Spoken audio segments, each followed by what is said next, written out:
আসসালামু আলাইকুম ওয়ারহমতুল্লাহি ওয়াবারাকাতুহ। প্রতিনিয়ত আমার কাছে অনেকেই জানতে চান যে এমন কোনো আমল বা এমন কোনো দোয়া আছে কি, যে দোয়া বা আমলের মাধ্যমে কখনোই যেন টাকা পয়সার অভাব না হয়, অজস্র টাকা পয়সা যেন হাতে থাকে এবং সচ্ছলতা থাকে। এক কথায় টাকা পয়সার অভাব এটা যেন না হয়, এমন কোনো দোয়া বা এমন কোনো আমল আছে কি না? হ্যাঁ, অবশ্যই আমল আছে, দোয়াও আছে। আর আপনারা ইউটিউবে সার্চ করলে বা ইউটিউবের শর্ট ভিডিওতে হাজার হাজার ভিডিও পাবেন যেগুলোতে এই ধরনের আমল বা দোয়ার কথা বলা হয়। অমুক দোয়া পড়ে টাকার মধ্যে ফুঁক মেরে আপনার মানিব্যাগে রাখবেন আর আপনার অভাব চলে যাবে, অমুক দোয়া পড়বেন আপনার সচ্ছলতা চলে আসবে। আমি আজকে আপনাদেরকে এই ধরনের কিছু বলবো না, তবে দোয়া অবশ্যই বলবো, এই ভিডিওতেই বলবো। ভিডিওটি শেষ পর্যন্ত আপনি দেখতে হবে, একটুকু টানতে পারবেন না। আপনি টানলে ওই টানার মধ্যে কিন্তু দোয়াটা চলে যেতে পারে। শেষ পর্যন্ত দেখুন, কষ্ট করে ভিডিও তৈরি করি আর আপনি টেনে টেনে দেখবেন, এটা তো হয় না। এই ভিডিও যারা শেষ পর্যন্ত দেখবেন, আমি আশা করি ইনশাআল্লাহ তাআলা টাকা পয়সার অভাব আপনার হবে না।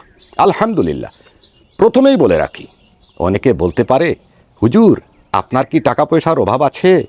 আপনি যে আমলের কথা বললেন, আপনি কি টাকা পয়সার অভাব করেন? হ্যাঁ, একসময় অভাব করতাম, অনেক অভাব করতাম। 100টা টাকার জন্য আমি অনেক অভাব করেছি। আলহামদুলিল্লাহ, এখন আর আমি অভাব করি না। আমি কোনো অভাব করি না টাকা পয়সার ক্ষেত্রে, কারণ এটা আল্লাহ পাকের প্রদত্ত একটি বিষয়। আর এই প্রদত্ত বিষয়টা করতে হলে আপনি যা করতে হবে, আমি যা করতে হবে, ওই বিষয়টাই আমি এই ভিডিওতে বলবো। মন দিয়ে শুনুন, অবশ্যই আপনার কাজে লাগবে। আপনার টাকা পয়সার অভাব যেন না হয়, এইটা করতে হলে প্রথমত আপনি যে বিষয়টার উপরে ফোকাস করতে হবে সেটি হচ্ছে আপনি পরিশ্রমী হতে হবে। আপনি থাকবেন ঘরে শুয়ে, আপনি কোনো কাজে যাবেন না, কাজ করবেন না, কাজের সন্ধান করবেন না, কোথাও গিয়ে ইন্টারভিউ দিবেন, একটা ইন্টারভিউ দিলেন নামকা ওয়াস্তে, হইলে হইল, না হইলে নাই, ঘরে এসে বললেন না হয় নাই, গেলাম তো হইল না। আপনি একটা ব্যবসা খুললেন, দোকানে বসলেন, মাছি মারলেন, রাত্রে বাসায় ফিরে এসে বললেন আজকে একেবারে বেচা বিক্রি নাই, কাস্টমার নাই, কাস্টমার অন্যজন জাদু করে নিয়ে গেছে। অথবা আপনি যে কোনো বাবতেই ঘরে বসে আছেন, কোনো কাজ করেন না, আপনি কিভাবে টাকা পাবেন? চুরি করে, ডাকাতি করে, ছিনতাই করে যারা টাকা পয়সা আর্নিং করে, তারা কিন্তু টাকার সচ্ছলতা পায় না। তার যে টাকার অভাব দূর হয়ে যাবে এমন কোনো কথা নয়, এটা সাময়িক। সে কিন্তু মারাত্মক টেনশনে থাকে এবং যে কোনো মুহূর্তে তার বিপদ আসতে পারে এবং সে মৃত্যু বরণ করতেও পারে। তো যা বলছিলাম যে প্রথমত আপনার শ্রমের প্রয়োজন আছে, আপনি শ্রম দিতে হবে, আপনি পরিশ্রমী মানুষ হতে হবে যদি আপনি টাকা পয়সার অভাব করতে না চান। দ্বিতীয়ত যেটি করতে হবে সেটি হচ্ছে আপনি হালাল রোজগারের চিন্তা করবেন, হালাল রুজি। কখনোই অন্যের কিছু মেরে খাওয়া বা অন্যের কাছ থেকে লুটে আনা এগুলা করবেন না।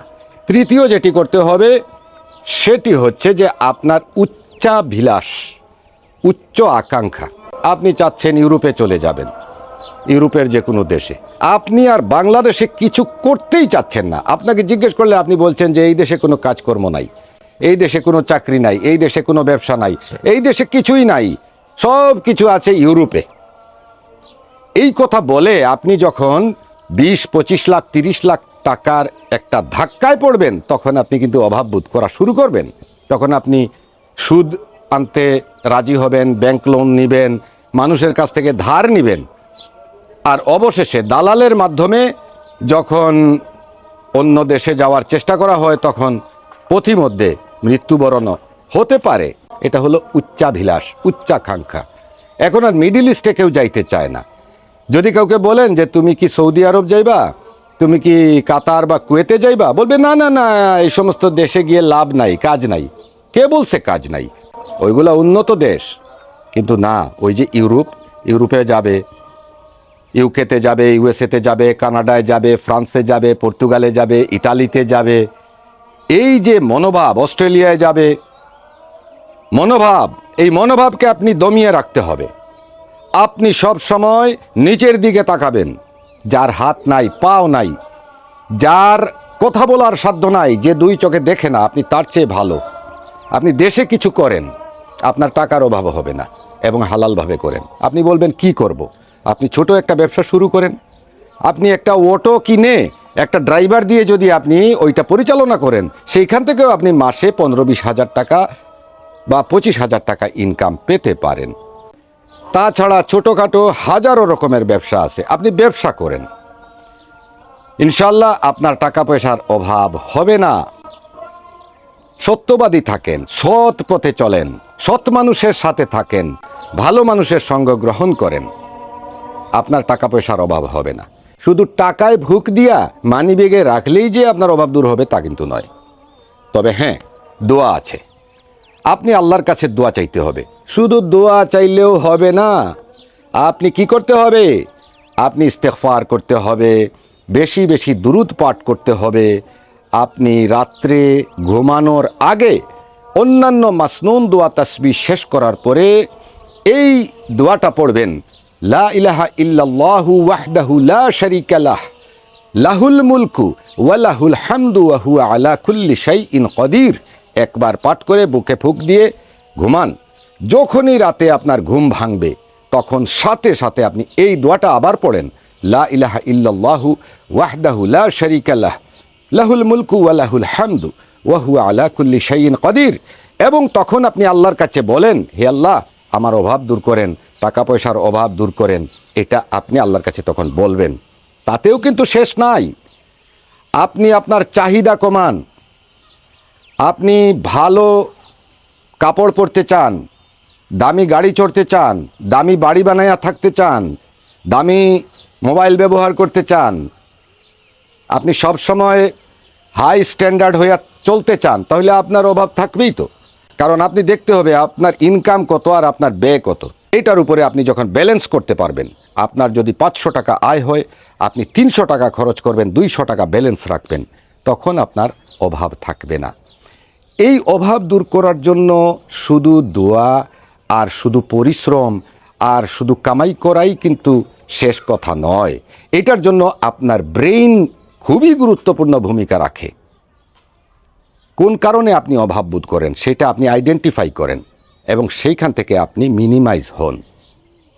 আজ দেখেন আপনি দেশে তেলের অভাব, গাড়ি মোটরসাইকেল সব কিছু নিয়ে পাম্পে পাম্পে মানুষ লাইন ধরছে। এক কথায় মানুষ যে জিনিসটা দেখে বা শুনে বা বুঝে বা যেটা সামনে পড়ে সেটার জন্য ঝাঁপিয়ে পড়ে, এই ঝাঁপিয়ে পড়ার বিষয়টা বন্ধ করেন। অনেকের গাড়িতে তেল আছে তারপরে ওইটাতে ভরতে চাচ্ছে, অনেকের বাইকে তেল আছে তারপরে আরও কিছু নিয়ে রাখতে চাচ্ছে, কোথাও যাওয়ার জায়গা নাই, বেড়ানোর প্রয়োজন নাই, তারপরেও সে চাচ্ছে তার ট্যাঙ্কি ফুল করে রাখবে। এগুলো হচ্ছে মানুষের ওভার একটা অভ্যাস। এইগুলা যখন আপনি ত্যাগ করবেন, আপনি মিতব্যয়ী হবেন, সংযমী হবেন, আল্লাহ পাকের ইবাদত বন্দেগীতে লিপ্ত থাকবেন এবং আপনি সবর করা শিখবেন।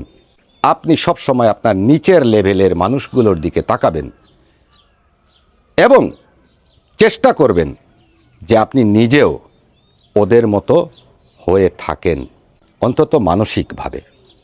এবং আল্লাহর শুকরিয়া আদায় করবেন যে হে আল্লাহ, আমাকে আপনি এই অবস্থানে রেখেছেন। আমার চেয়ে কত নিচে মানুষ আছে, রেল লাইনের পাশে, রেল স্টেশনে, বাস স্ট্যান্ডে রাত্রি যাপন করছে অনেক মা বোনেরা, অনেক পুরুষ, অনেক ছেলে মেয়ে, অনেক মানুষ। খাবার নাই, কিছু নাই। আমরা তো তাদের চাইতে ভালো না? টাকা পয়সার কিসের অভাব? টাকা পয়সার অভাব হচ্ছে অন্তরের মধ্যে। আসলে বাস্তবে টাকা পয়সার অভাব নাই। আপনি কাজের জন্য একটা মানুষ পাবেন না। আপনি বলেন যে আমি 20,000 টাকা বেতন দিব, কাজ করো, করবে না। ঘরের বুয়া আপনি পাবেন না। আপনার দৈনন্দিন কর্মকাণ্ডের জন্য, ক্ষেত কৃষি কাজের জন্য একটা মানুষ আপনি পাবেন না। তাহলে কিসের টাকার অভাব? এগুলা সবই হচ্ছে ভুয়া কথা। টাকার অভাব হচ্ছে তার অন্তরে। সে চায় 1 মিনিটে মিলিয়নার হয়ে যাবে। এটা জীবনেও সম্ভব না, দোয়া পড়েও সম্ভব না। মনে রাখতে হবে, হযরত আবু বকর রাদিয়াল্লাহু তাআলা আনহুর মতো একজন নেককার সাহাবী, তিনি কি অনেক টাকার মালিক ছিলেন? তিনি অনেক গরিব ছিলেন। পিঠে গিয়ে লেগে গেছিল খাবারের অভাবে। নবী করিম সাল্লাল্লাহু আলাইহি ওয়াসাল্লামের ঘরে অনেক দিন চুলা জ্বলে নাই। আমরা সেই নবীর উম্মত।